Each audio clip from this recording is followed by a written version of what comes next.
Good morning students. आज हम सभी लोग वर्ल्ड हिस्ट्री के अंतर्गत इंग्लैंड को पढ़ने जा रहे हैं।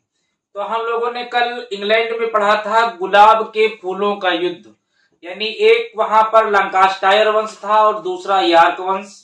लंकास्टायर वंश के जो चुनाव चिन्ह जो उनका था वो था रेड रोज, यानी गुलाब, लाल गुलाब का फूल।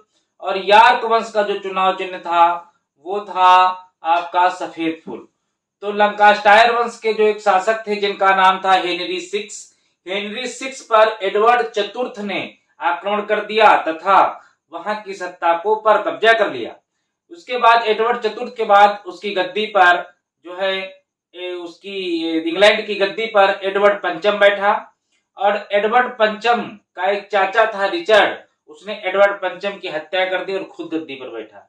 क्योंकि रिचर्ड जो था वो बहुत ही क्रूर शासक था, इसलिए जनता उसके विरुद्ध हो गई और उसने हेनरी सिक्स के पुत्र हेनरी ट्यूडर से मदद मांगने के लिए गई। और इस प्रकार हेनरी ट्यूडर ने क्या किया, एक बहुत विशाल सेना और जनता की सहायता से रिचर्ड की हत्या करके पुनः इंग्लैंड में लंकास्टायर वंश की स्थापना की। और यही हेनरी ट्यूडर आगे चलकर हेनरी सप्तम के नाम से 1485 में इंग्लैंड की गद्दी पर बैठा। तो देखिए, आज हम सभी लोग हेनरी सप्तम के बारे में पढ़ने जा रहे हैं। तो एक बार आप सभी लोगों का फिर से मौर्य हिस्ट्री क्लासेस में हार्दिक स्वागत और अभिनंदन। आइए चलते हैं इंग्लैंड की ओर और हेनरी सप्तम के काम को देखते हैं। हेनरी सप्तम जब इंग्लैंड की गद्दी पर बैठा उस समय मध्य युग खत्म हो रहा था और आधुनिक युग प्रारंभ हो रहा था। या मैं कह सकता हूं कि हेनरी सप्तम का जो कार्यकाल है बहुत हद तक उसने इंग्लैंड में मध्य युग को समाप्त करने में तथा आधुनिक युग को लाने में बहुत बड़ी भूमिका निभाई। क्योंकि जिस समय हेनरी सप्तम इंग्लैंड की गद्दी पर बैठा उस समय इंग्लैंड में केवल एक ही व्यवस्था थी जो सामंतवादी व्यवस्था थी, जिसकी वजह से संपूर्ण इंग्लैंड चरमरा सा गया था। जो उसकी अर्थव्यवस्था थी वो चरमरा सी गई थी और जो सामंत थे वो जनता पर तरह तरह के अत्याचार करते थे। क्योंकि उस समय राजा जो थे वो निर्बल थे और सामंत जो थे शक्तिशाली थे। क्योंकि सामंतों के पास अपना किला होता था, अपनी सेना होती थी, अपनी तोपें होती थी और खुद इन्होंने बारूद पर भी अधिकार कर रखा था, यानी बारूदों का प्रयोग करने लगे थे, जिससे इनकी शक्ति बहुत ज्यादा बढ़ गई थी। तो मैं कह सकता हूं कि उस समय संपूर्ण इंग्लैंड में एक अराजकता का माहौल भरा हुआ था। ऐसी कंडीशन में हेनरी सप्तम को जब गद्दी प्राप्त हुई तो यह गद्दी किसी कांटों के ताज से कम नहीं थी। इसीलिए इसने कुछ ऐसे प्रयास किए जिन प्रयासों के द्वारा फिर से इंग्लैंड एक शक्ति के रूप में बना और इंग्लैंड एक आधुनिक युग में प्रवेश कर गया। इसलिए इसके काल को बीजारोपण का काल या सुधारों का काल भी कहा जाता है। तो इस प्रकार हेनरी सप्तम ने इंग्लैंड में बहुत से सुधार के कार्य किए। तो कौन कौन से कार्य किए हैं उनके बारे में हम लोग जानेंगे, लेकिन उससे पहले हम जाने कि हेनरी सप्तम जब 1485 में इंग्लैंड की गद्दी पर बैठा तो उसके क्या क्या उद्देश्य थे, किन किन उद्देश्यों के साथ वो गद्दी पर बैठा, उसने अपने मन में क्या क्या बना रखा था, इसके विषय में हम लोग जानेंगे। तो आइए देखिए, हेनरी सप्तम का जो पहला उद्देश्य था कि जो है राजा की शक्ति में वृद्धि कर, राजा की शक्ति में वो वृद्धि करना चाहता था। शक्ति में वृद्धि कर राजतंत्र की स्थापना करना चाहता था।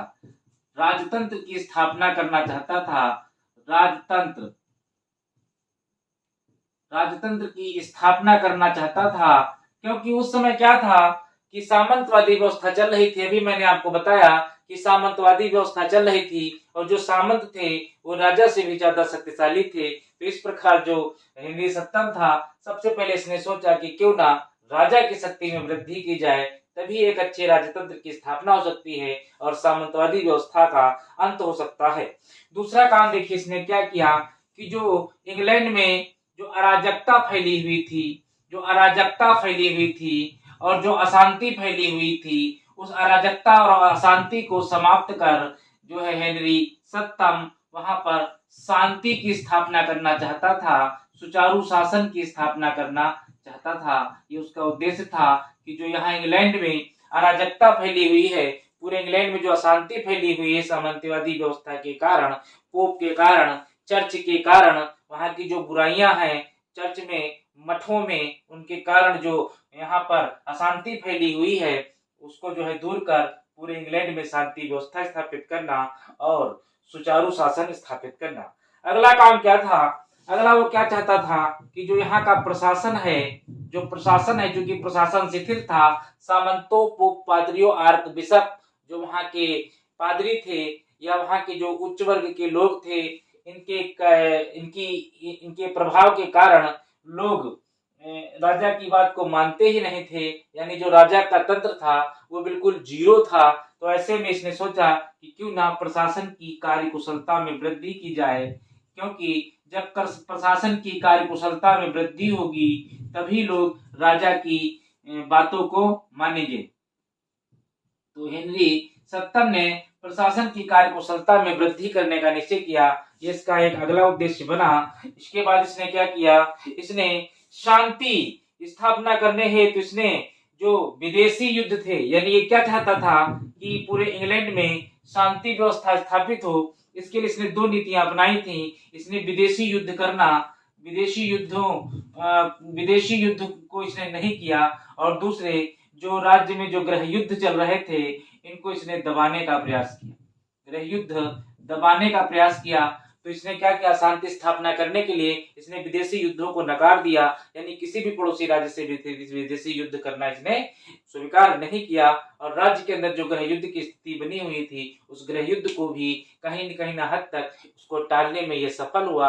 यानी मैं कह सकता हूँ कि वो पूरे इंग्लैंड में शांति स्थापित करना चाहता था और एक बेहतरीन राजतंत्र की स्थापना करना चाहता था। अगर हम दो शब्दों में बात करें कि जो उसके उद्देश्य क्या थे, तो दो ही बातें निकल करके आ रही हैं कि वो पूरे इंग्लैंड में शांति व्यवस्था स्थापित करना चाहता था अपने प्रशासन के माध्यम से, और दूसरी बात वो पूरे यूरोप में एक उच्च राजतंत्र की स्थापना करना चाहता था।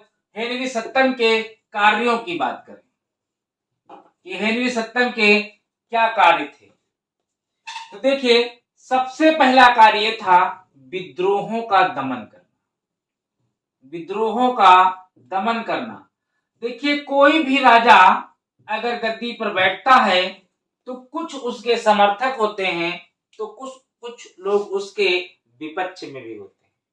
इस समय आज जैसे कि आप देख रहे हैं कि केंद्र में बीजेपी की सरकार है, तो इस समय बीजेपी के जो समर्थक है वो बहुत सारे हैं, लेकिन ये यहाँ अगर कह दें कि पूरे भारत में कांग्रेस की विचारधारा को मानने वाले या उसके समर्थक नहीं है, यह आपको मानना पड़ेगा कि आज भी उसके समर्थकों की संख्या उतनी ही है जितनी पहले थी। हालांकि उससे कुछ कम हो सकती है, लेकिन कहीं ना कहीं ये हम नहीं कह सकते कि उसके विचार को जो समर्थक है उनकी संख्या नहीं है। यानी कांग्रेस की विचारधारा को मानने वाले भी लोग भारत में हैं।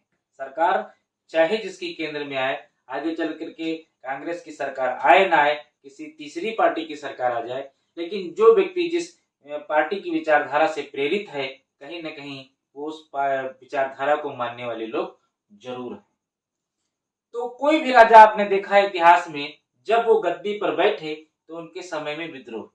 अगर हम अलाउद्दीन खिलजी की बात करें तो जैसे ही वो गद्दी पर बैठा था, ये तो बहुत पावरफुल राजा था, पावरफुल सुल्तान था, फिर भी उसके राज्य में 3 विद्रोह हो गए। तो किसी भी राजा के बारे में देखेंगे, क्योंकि होता क्या था कि जो पुराने राजा होते थे, जो गद्दी पर बैठे होते थे, कहीं ना कहीं उनके समर्थक होते थे जो नए राजा का विरोध करते थे और तभी विद्रोह होता था।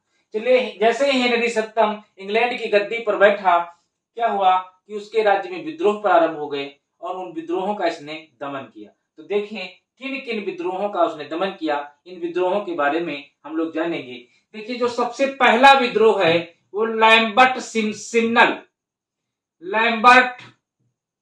सिमनल नाम का एक व्यक्ति था, उसने ये विद्रोह किया था। ये क्या था, इसके जो पिताजी थे वहां पर एक विद्यालय था, ऑक्सफोर्ड विश्वविद्यालय। उस विद्यालय में इसके पिताजी बाजा बजाते थे, उसका ये पुत्र था। इसने क्या किया, वहां पर कुछ लोग थे जैसे कि एक लिंकन, दूसरे लावेल और तीसरे एडवर्ड चतुर्थ। अभी हमने आपको बताया कि एडवर्ड चतुर्थ जिन्होंने हेनरी सिस्टम को हराया था, तो एडवर्ड चतुर्थ की बहन थी, एडवर्ड चतुर्थ की बहन, जिसको कहा जाता था मार्गरेट ऑफ बरगंडी। इसने क्या किया, लैम्बर्ट सिग्नल को भड़का दिया। इसने कहा कि तुम इनके खिलाफ लड़ जाओ क्योंकि ये विरोधी पक्ष से थे। इसने इनको भड़का दिया और लैम्बर्ट सिग्नल ने क्या किया, अपने आप को अर्ल ऑफ वारविक घोषित कर दिया, अर्ल ऑफ वारविक घोषित कर दिया। और अर्ल ऑफ वारविक घोषित करने के बाद इसने आयरलैंड पर आक्रमण कर दिया, आयरलैंड पर आक्रमण कर दिया। यह युद्ध लैम्बर्ट सिग्नल हार गया। क्यों हार गया? पहला इसका कारण यह था कि ये गलत था, हेनरी सत्तम सही था। पहला तो मैं यही कहूंगा कि सत्य की विजय होती है, अक्सर आपने देखा। दूसरी बात यह थी कि जो ओरिजिनल अर्ल ऑफ वारविक था वो कहीं ना कहीं जेल में बंद था। तो हेनरी सत्तम ने क्या किया, ओरिजिनल अर्ल ऑफ वारविक को जेल से निकाला और उसके बाद उसको जनता के सामने प्रस्तुत कर दिया, जिससे जो जनता थी वो इसके खिलाफ हो गई और वो हेनरी सत्तम के साथ हो गई। इसके बाद जब इसने आयरलैंड पर आक्रमण किया तो इसका और हेनरी सत्तम का स्टोक का युद्ध हुआ। इस युद्ध में ये पराजित हुआ। पराजित होने के बाद इसने क्या किया, लिंकन को मृत्युदंड दे दिया, लिंकन को मृत्युदंड दिया। और ये जो कि उस समय उम्र में छोटा था तो इसको क्षमा कर दिया हेनरी सत्तम ने और अपनी रसोई घर में एज ए नौकर के तौर पर इसको रख लिया। तो इस प्रकार इसके विद्रोह का दमन हुआ। देखिए दूसरा विद्रोह किसने किया? दूसरा विद्रोह एक पार्किन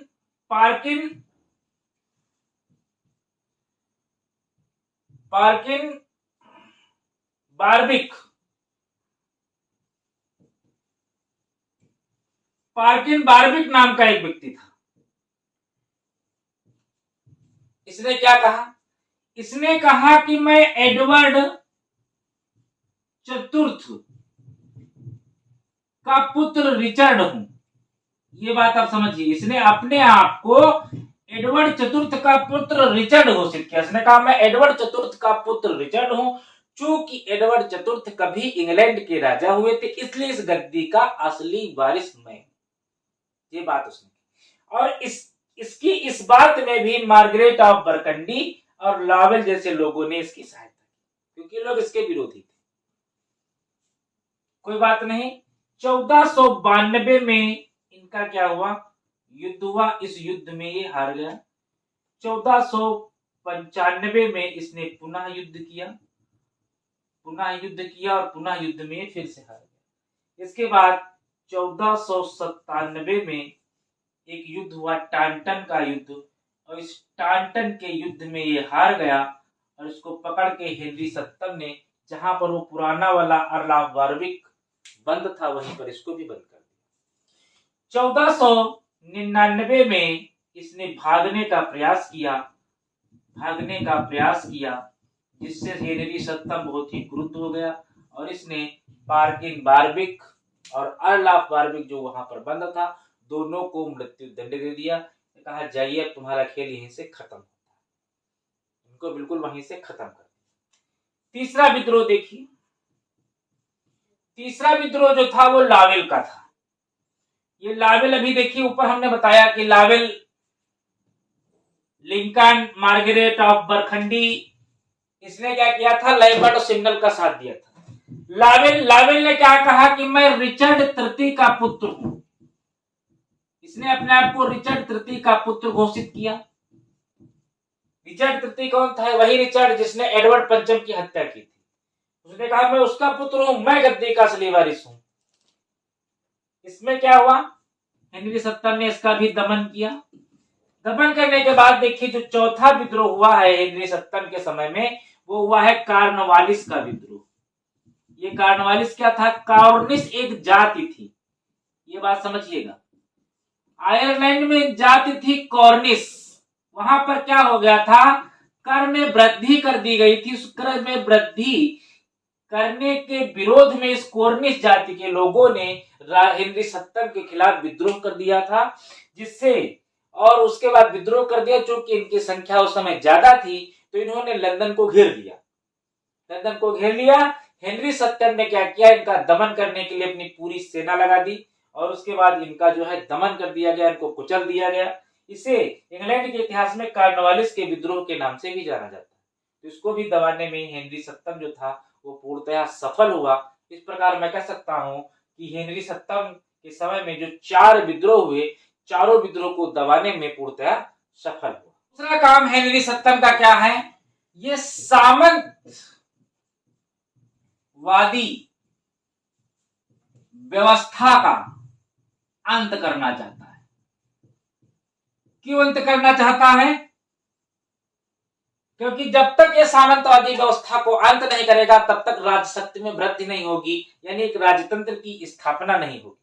क्योंकि उस समय इंग्लैंड ही नहीं पूरे यूरोप में ये छोटे छोटे सामंत थे और उन्होंने छोटे छोटे भूभाग पर अधिकार कर रखा था। यहां तक कि अपनी सेना, अपने किले, अपने अस्त्र, अपने शस्त्र, सब कुछ इन्होंने अपना बना रखा था और ये हर हाल में, हर क्षेत्र में, हर प्रकार से राजा की उपेक्षा करते थे और स्वेच्छाचारी और निरंकुश हो गए थे। मैं कह सकता हूं ये छोटे छोटे सामंत नहीं थे, छोटे छोटे राजा हो गए थे पूरे यूरोप।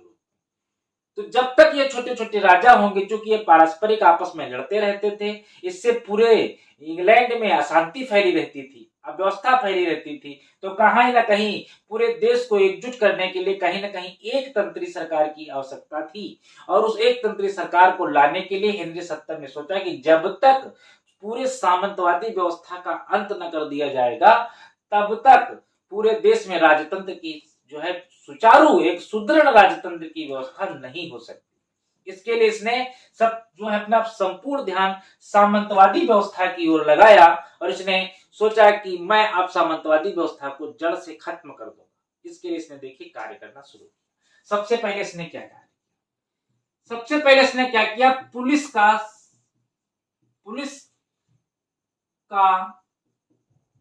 संगठन का निर्माण किया। पुलिस संगठन का निर्माण किया। क्यों पुलिस संगठन का निर्माण किया कि जब ये 1485 में इंग्लैंड की गद्दी पर बैठा, उससे पहले क्या था कि उससे पहले चूंकि सामंतवादी व्यवस्था थी, अभी हमने आपको बताया कि उससे पहले चूंकि सामंतवादी व्यवस्था थी, तो सामंतवादी व्यवस्था हो जाने से क्या था कि छोटे छोटे सामंत थे और ये निरंतर आपस में लड़ते रहते थे और अपनी शक्ति को बढ़ाने का प्रयास करते थे और राजा की उपेक्षा करते थे। ऐसी कंडीशन में जो वहां की जो जनता थी वो बेचारी बहुत पिछड़ी थी। कानून व्यवस्था पूरे देश में एक जैसी नहीं थी। हर सामंत के अपने अपने नियम और अपने अपने जो थे वो रूल थे, उनके हिसाब से वो शासन चलाते थे। तो ऐसी कंडीशन में क्या था कि पूरे इंग्लैंड में चोर और डाकू ये बहुत ही ज्यादा सक्रिय थे। एक समय तो ऐसा आ गया था कि संध्या होते ही लोग अपने दरवाजों को बंद कर लेते थे, चोर और डाकुओं के भय से कि कहीं ये घर में ना घुस जाए और लूटपाट ना करें। एक वहां पर राइटर हुए हैं हेज, उन्होंने लिखा है कि सर्वाधिक मध्यकाल में सर्वाधिक अगर पूरे यूरोप में कहीं सबसे ज्यादा चोर डाकू लुटेरे थे तो वो आपके इंग्लैंड में। तो हेनरी सत्तम ने क्या किया, सबसे पहले चोरों से और डाकुओं से निपटने का प्लान बनाया। इसलिए उसने सबसे पहले पुलिस संगठन का निर्माण किया और इनके लिए अलग अलग चौकियों की व्यवस्था की, पूरे इंग्लैंड में इनको लगाया, जिससे चोरों डाकुओं को पकड़ा गया और इनको निर्दयता से बहुत सारे चोर डाकुओं की हत्या कर दी गई। बहुत सारे चोर डाकुओं को पकड़ के कारागार में डाल दिया गया और इस प्रकार वहां पर जो एक भय और अशांति का जो वातावरण बना हुआ था, हेनरी सत्तम ने उसको दूर करने का प्रयास किया। दूसरा कार्य देखिए हेनरी सत्तम द्वारा क्या किया गया। दूसरा कार्य था विधि निर्माण। क्योंकि उस समय क्या था, हमने बताया कि पूरे यूरोप में सामंतवादी व्यवस्था थी। तो सामंतवादी व्यवस्था हो जाने से क्या था कि पूरे इंग्लैंड में यानी अलग अलग क्षेत्र में अलग अलग कानून थे। ऐसे समझिए, अलग अलग कानून हुआ करते थे, हर क्षेत्र के अलग अलग कानून हुआ करते। तो हेनरी सत्तम जैसे ही गद्दी पर बैठा, उसने तुरंत ही संसद का अधिवेशन बुलाया और उस संसद के अधिवेशन में जितने भी जरूरी कानून थे उन सभी कानूनों को उसने पास करा, यानी विधि का निर्माण किया। तुरंत विधि का निर्माण किया और इस विधि के निर्माण के अंतर्गत उसने एक उच्च राजतंत्र की स्थापना करने का प्रयास किया और पूरे इंग्लैंड से सामंतवादी व्यवस्था को जो है समाप्त करने का उसने भरसक प्रयास किया। चूंकि विधि का निर्माण हो गया था, इससे क्या हो गया था, उसने लोगों को पालन करवाने के लिए, जो वहां की जो जनता थी उनको पालन कराने के लिए, जो सामंतवादी व्यवस्था थी उसको भी इस कानून के दायरे में लाने के लिए उसने पूर्ण प्रयास किया और आगे ये जो है उनको यानी सामंतवादी व्यवस्था को कानून के दायरे में लाने में सफल भी हुआ। तो इस प्रकार उसने सबसे पहले क्या किया, विधि का निर्माण किया। अब देखिए विधि का निर्माण करने के बाद इसने क्या देखा कि सबसे पहले उसी कानून के अंतर्गत इसने एक नियम निकाल जो है पारित करवाया संसद में, वर्दी और आधीन सेना रखने का नियम, सेना का नियम। इसने एक नियम पारित करा, वर्दी और आधीन सेना का नियम। इस नियम के द्वारा इसने संसद में यह नियम पारित करवाया कि इंग्लैंड में जितने भी सामंत हैं, इंग्लैंड में जितने भी सामंत हैं इंग्लैंड में, वो अब अपनी निजी सेना नहीं रखेंगी, अपनी निजी सेना नहीं रखेंगी, यानी सामंतों के निजी सेना रखने पर प्रतिबंध लगा दिया। जब सामंतों की निजी सेना पर रखने पर प्रतिबंध लगा दिया गया तो जिन सामंतों ने इस प्रतिबंधों का उल्लंघन किया उनको कठोर दंड दिया गया और उनकी सेना को छीन लिया गया, और जिन लोगों ने आसानी से अधीनता स्वीकार कर लिया तो उनको क्षमा भी कर दिया। तो इस प्रकार क्या हुआ कि इस नियम के द्वारा मैंने देखा कि राजा का जो पहला उद्देश्य था कि राजशक्ति में वृद्धि करना और एक उच्च राजतंत्र की स्थापना करना, और उस उच्च राजतंत्र की स्थापना करने में जो है हेनरी सत्तम को इस नियम के द्वारा बहुत ही हेल्प मिली और उसकी क्या हुई, राजसत्ता में वृद्धि हुई और उसके पद और गरिमा के महत्व को बढ़ाया भी। आगे बढ़ते हैं, अगला काम देखिए हेनरी सत्तम ने क्या किया। वर्दी और आधीन सेना का नियम रखने के बाद इसने न्यायाधीशों की नियुक्ति की, और ये जो न्यायाधीश होते थे ये अब क्या करते थे, इन न्यायाधीशों की नियुक्ति के लिए उसने क्या किया, कि जो है इनकी नियुक्ति की, और ये न्यायाधीश क्या करते थे, ये जनता की समस्याओं को सुनते थे, यानी जो जनता थी उसकी समस्याओं को, पहले क्या था कि जनता की समस्याएं को जो है सामंत चुनते थे, सामंत उनकी जो है समस्याओं को सुनते थे, लेकिन अब यहाँ पर जनता की समस्याओं को न्यायाधीश सुनने लगे। अब अगर कोई भी सामंत जो है किसी जनता पर अत्याचार कर रहा है, उसे बलात् श्रम करा रहा है, उसे खेती करा रहा है, ऐसी कंडीशन में न्यायाधीश क्या करते थे, अब वो सामंतों के विरुद्ध अपना फैसला सुनाने लगे। इस प्रकार न्यायाधीशों की नियुक्ति करने से भी सामंतों की शक्ति पर अंकुश लगाने में हेनरी सत्तम सफल हुआ। अगला नियम देखिए हेनरी सत्तम ने क्या बनाया, कोर्ट ऑफ चैम्बर की स्थापना, कोर्ट ऑफ स्टार चैम्बर की स्थापना। ये क्या था, ये एक्चुअली एक भवन था जिसकी छत में कुछ सितारे जड़े हुए थे, इसलिए उसको कोर्ट ऑफ स्टार चैम्बर कहा जाता था, जिसमें न्यायाधीश बैठते थे। और इस स्टार चैम्बर की स्थापना स्पेशली सामंतों की जो है शक्ति को कम करने के लिए इसका निर्माण किया गया, कि इसमें जो न्यायाधीश बैठते थे, यह ध्यान रखिएगा कि इसमें जो न्यायाधीश बैठते थे वो मुख्यतः जो राज्य के मंत्री होते थे वही होते थे, ज्यादातर मंत्री हो यहाँ पर न्यायाधीश होते थे। और इस कोर्ट का मुख्य उद्देश्य था कि सामंतों की शक्ति को कुचलना, इसका जो है मुख्य उद्देश्य था। तो ये दिन पर दिन पूरे दिन बैठकर यहीं पर यहाँ के जो न्यायाधीश होते थे वो सामंतों के विरुद्ध नियम बनाया करते थे, किस तरीके से उनका पतन किया जाए इस विषय में सोचते थे। यानी सामंतों के विरुद्ध कोई भी कार्य या जो नियम बनाए जाते थे वो यहीं से बनाए जाते थे और उनका कठोरता पूर्वक पालन भी इसी कोर्ट के द्वारा करवाया जाता था। यानी कुल मिलाकर ये स्टार ऑफ चैम्बर जो था ये स्पेशली सामंतों के लिए ही बनाया गया। अगला कार्य इसने देखिए क्या किया, मंत्रियों की नियुक्ति। मंत्रियों की नियुक्ति की। कैसे मंत्रियों की नियुक्ति की, इसका क्या मतलब है? इसका मतलब ये है कि वहां पर इंग्लैंड में जो प्रीवी काउंसिल होती थी, ये जो प्रीवी काउंसिल होती थी संसद में, इस संसद में क्या होता था, सामंत जो है इस प्रीवी काउंसिल के मेंबर हुआ करते थे। जो सामंत होते थे वो प्रीवी काउंसिल के मेंबर होते थे। लेकिन अब हेनरी सत्तम नहीं चाहता था कि जो सामंत है वो प्रीवी काउंसिल के मेंबर बने, इसलिए उसने क्या किया, इस प्रीवी काउंसिल में सामंतों के अधिकारों को पूर्णतः खत्म कर दिया और इनकी जगह पर उसने मंत्रियों की नियुक्ति प्रारंभ की। मंत्रियों की नियुक्ति प्रारंभ की क्योंकि कहीं ना कहीं संसद को भरने के लिए मंत्रियों की जरूरत थी, और ये वे मंत्री थे जो राजा यानी हेनरी सत्तम के जो प्रति वफादार थे, यानी जो राष्ट्रीयता के प्रति वफादार थे और जागरूक थे। दूसरी बात, ये जो मंत्रियों की जिनकी नियुक्ति करता था, इनमें जैसे एक दो का नाम बताना चाहेंगे, जैसे इसने एम्पसन और डडले, दो ऐसे व्यक्ति थे। एम्पसन को इसने जो अपना वित्त मंत्री नियुक्त किया था और डडले को इसने अपना जो है परामर्शदाता नियुक्त किया था। तो ऐसे मंत्रियों की नियुक्ति इसने की थी जो इसके प्रति वफादार थे। तो मंत्रियों की नियुक्ति करने का सीधा सा उद्देश्य था कि सामंतों को प्रीवी काउंसिल से सीधे बाहर कर देना। अगला काम इसने क्या किया, बारूद पर अधिकार कर लिया। उस समय क्या था कि पूरे इंग्लैंड में बारूद के बहुत सारे कारखाने थे।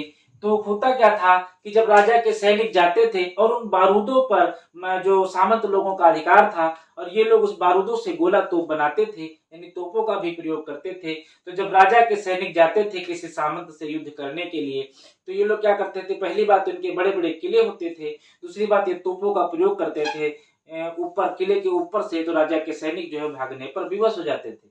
ऐसी कंडीशन में हेनरी सत्तम ने क्या किया, सबसे पहले इंग्लैंड के बारूद के जो कारखाने थे उन पर अधिकार कर लिया, और उन बारूद के अधिकार करने के बाद इसने तोपों के द्वारा सामंतों के किलों पर हमला कराया, क्योंकि उनके किले जो दुर्ग होते थे वो बहुत बड़े बड़े होते थे और उनको जीतना बहुत ही कठिन था।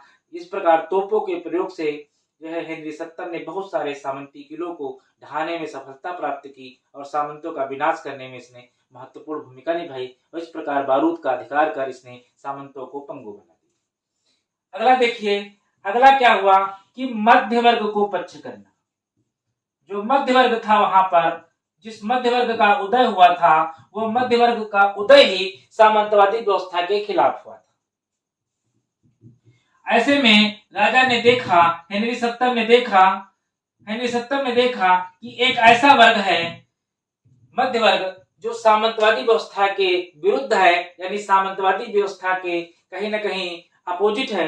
तो ऐसे में इसने सोचा कि क्यों ना इस मध्य वर्ग को अपनी ओर कर लिया जाए, अपने पक्ष में कर लिया जाए, जिससे हमारी शक्ति में वृद्धि हो जाएगी। इस प्रकार इसने मध्य वर्ग को अपने पक्ष में करने के लिए बहुत सारे नियम बनाए और इनको राज्य में सरकारी नौकरियां देना प्रारंभ किया। इन्हीं में से इसने मंत्री और संतरियों की नियुक्ति करना प्रारंभ किया। इन्हीं मध्य वर्ग में से इसने जो विद्वान और कलाकार होते थे उनको राज्य में आश्रय देना प्रारंभ किया, तथा बहुत सारे मध्य वर्ग के लोगों को पुलिस और सेना में भी नौकरी देना प्रारंभ कर दिया। इस प्रकार जो मध्य वर्ग, जो असंतुष्ट वर्ग था, जो सामंतवादी व्यवस्था के बिल्कुल खिलाफ था, रूढ़िवादी व्यवस्था के बिल्कुल खिलाफ था, वो राजा के पक्ष में हो गया, और राजा के पक्ष में आते ही राजा की शक्ति में क्या हो गया, वृद्धि हो गया। तो इस प्रकार सामंतों की व्यवस्था को, सामंती व्यवस्था को पूर्णतः चरमराने में हेनरी सत्तम ने अपना महत्वपूर्ण योगदान दिया। आइए देखते हैं हेनरी सत्तम का अगला कार्य। देखिए हेनरी सत्तम का अगला कार्य क्या है, तो हेनरी सत्तम का अगला कार्य है धनी बनने का प्रयास करना।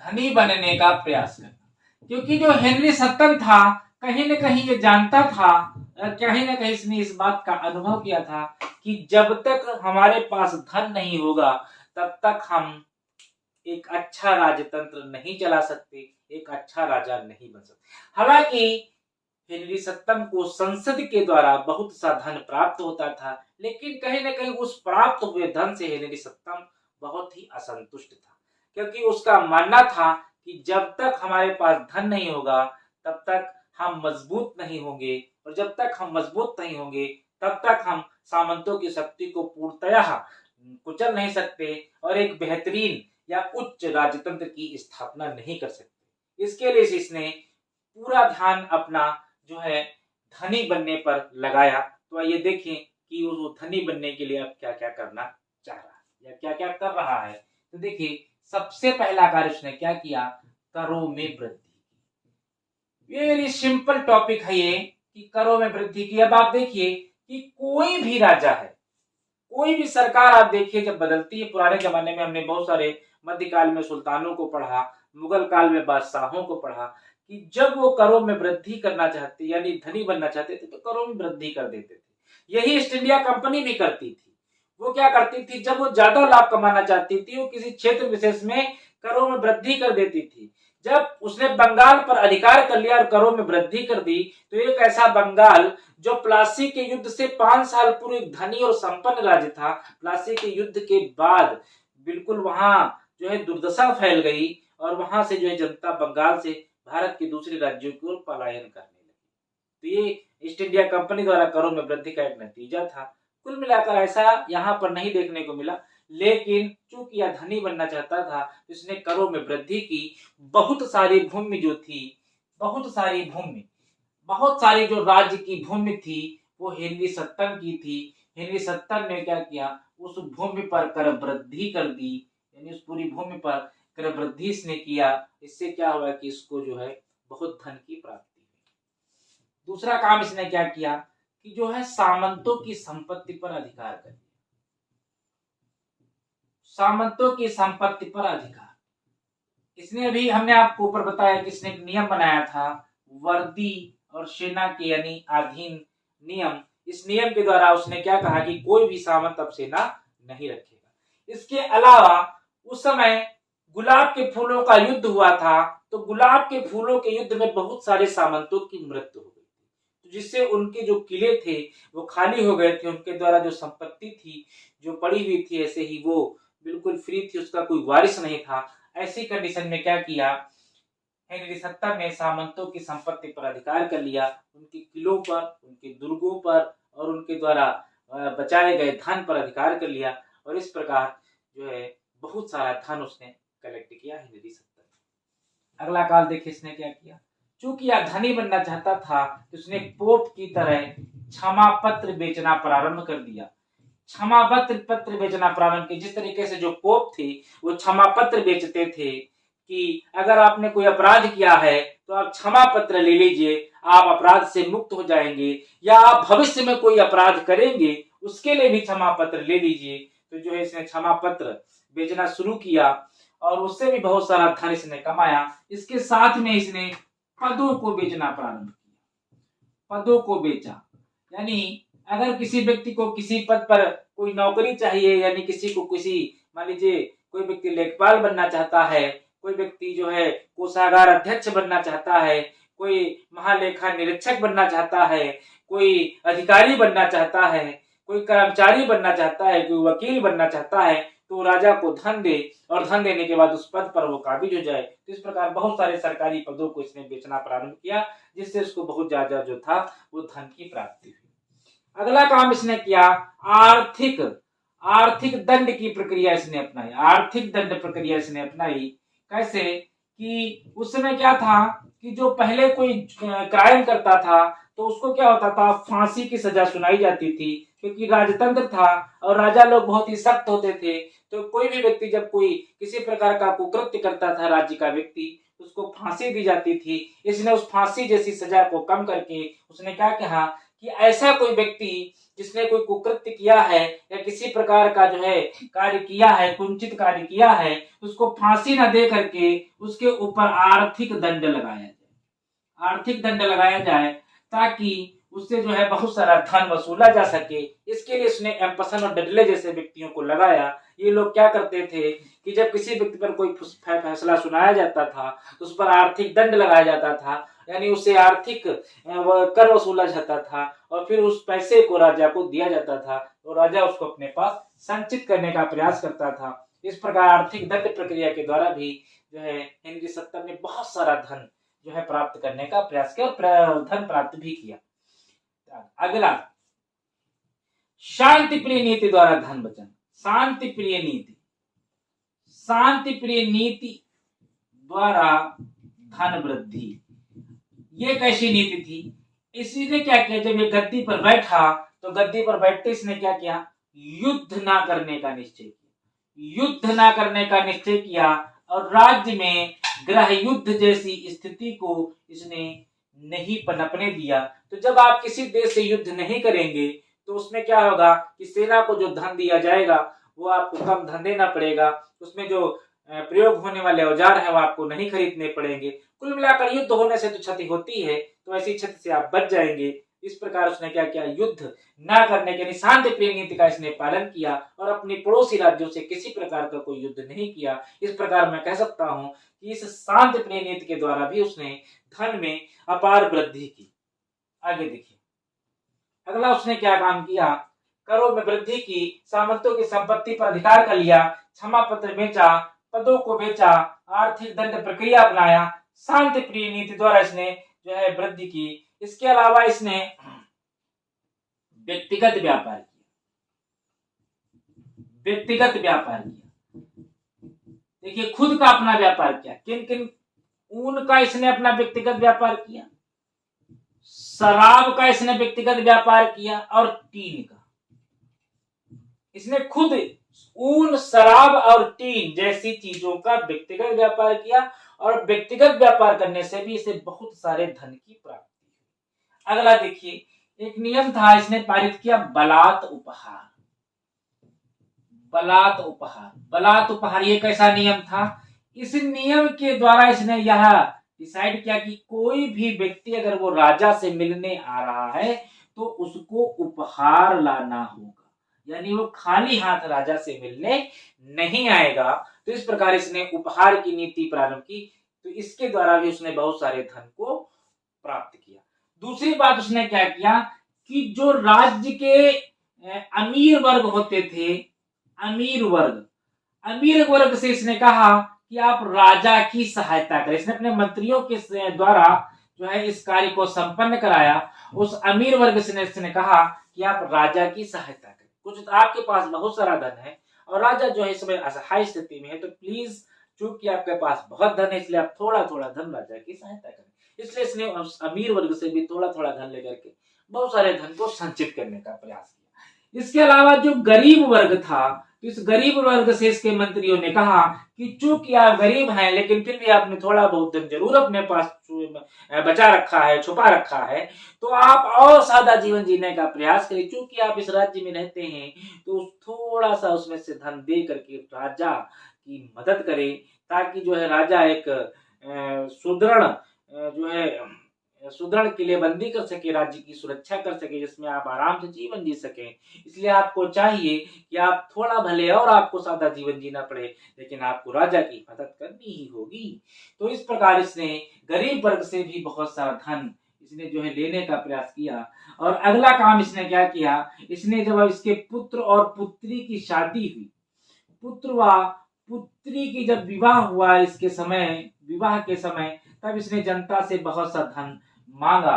इसने कहा मुझे अपने पुत्र की शादी करनी है, पुत्री की शादी करनी है, तो कृपया मेरी सहायता कीजिए और मुझे उपहार दीजिए और मैं धन के द्वारा मेरी सहायता कीजिए। तो इस प्रकार इसने अपनी पुत्र और पुत्री के विवाह के समय जनता से बहुत सारा धन मांगा। इस प्रकार इसने बहुत सारा धन मांगा और इतिहासकार कहते हैं कि जब तक ये गद्दी पर यानी 1509 में जब इसकी मृत्यु हुई तो इसके पास 18 लाख पाउंड 18 लाख पाउंड की एक विशाल धनराशि कलेक्ट हो गई थी। और इसके बाद जब हेनरी अष्टम गद्दी पर बैठा तो उसे अपूत संपदा, एक विशाल धनराशि एज ए उपहार स्वरूप उसे प्राप्त हुई बिना किसी मेहनत के।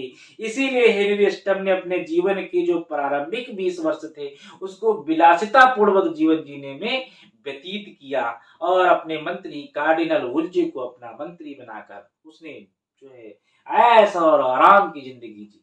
तो इस प्रकार हमने देखा कि हेनरी 7 ने सबसे पहले अपने विद्रोहों का दमन किया, उसके बाद उसने जो है सामंतवादी व्यवस्था का दमन किया और तीसरा काम उसने जो है धनी बनने का प्रयत्न किया। तो अगर हेनरी सत्तम के कार्य पूछे जाए तो आप इनके 3 कार्य लिखेंगे। सबसे पहला कार्य उसने विद्रोहों का दमन किया। उसके समय में 4 विद्रोह हुए। पहला विद्रोह लैम्बर्ट सिम्नल का हुआ। दूसरा विद्रोह जो है पार्किन बाबेक का हुआ। तीसरा विद्रोह लावेल ने किया और चौथा विद्रोह जो था वो कार्निवालिस यानी कोर्निश जाति के लोगों ने करों में वृद्धि के लिए किया। इसके अलावा दूसरा काम उसने सामंतवादी व्यवस्था का जो है अंत करने के लिए किया। उसके लिए उसने सबसे पहले पुलिस का संगठन किया। दूसरा विधि का निर्माण किया। तीसरा उसने जो है कोर्ट ऑफ स्टार चैम्बर की स्थापना की। न्यायाधीशों की नियुक्ति की। मंत्रियों की उसने नियुक्ति की। इसके अलावा मध्य वर्ग को उसने अपने पक्ष में करने का प्रयास किया और इसके अलावा उसने बारूद पर अधिकार कर लिया। तो इस प्रकार सामंतों की सेना और वर्दी के अधीन रखने का नियम बनाया। इस प्रकार उसने सामंतवादी व्यवस्था को कुचलने का प्रयास किया। इसके अलावा तीसरा काम जो उसने धनी बनने का किया, तो धनी बनने में भी देखिए उसने सबसे पहले करों में वृद्धि की। सामंतों की संपत्ति पर उसने अधिकार कर लिया। क्षमा पत्र को बेचा और उसके साथ साथ उसने राज्य के पदों को बेचा। आर्थिक दंड प्रक्रिया उसने अपनाई।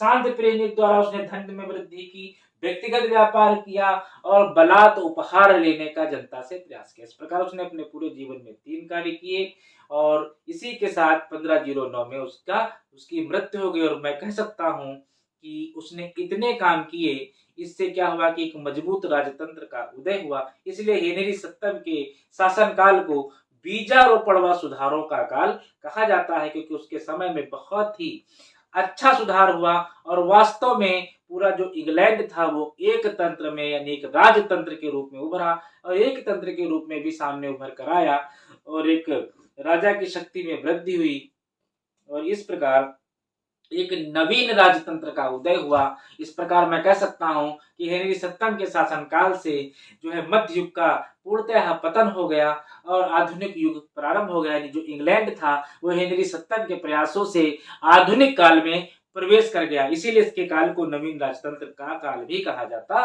है। थैंक यू इसके बारे में। और आगे अब हम लोग कल नेक्स्ट वीडियो के साथ उपस्थित होंगे। आप लोग सभी लोग नोट्स बनाते रहिए। वीडियो को लाइक और शेयर अवश्य कीजिए अगर ये पसंद आया है। अगर आपको हमारी लैंग्वेज पसंद आई है तो जरूर से जरूर इसे आप शेयर करें और ज्यादा से ज्यादा आप इसे लाइक करें, नोट्स बनाएं। Thank you very much.